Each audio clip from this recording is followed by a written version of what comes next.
sizlərə. Topumuz partladı, gördünüz. Birə-bir vs atmayacaq. Bugün birə-bir vs yox. Amma qəşən bir futbol oyunu oynayacaq. Düz 2-2 vs atacaq. Yəni oyun oynayacaq. Amma maraqlı olacaq, onu düz deyim. Bəlkə 3'ə 2 atdıq. Bilinmir.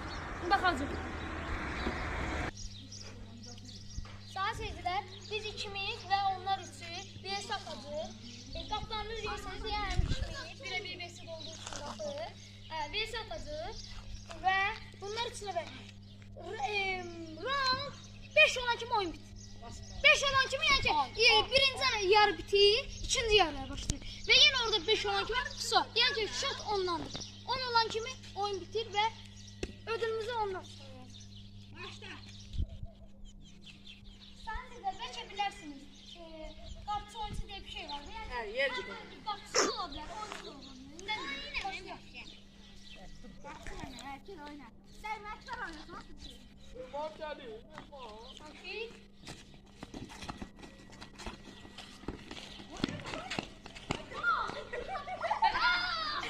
Go! Söyle söyle.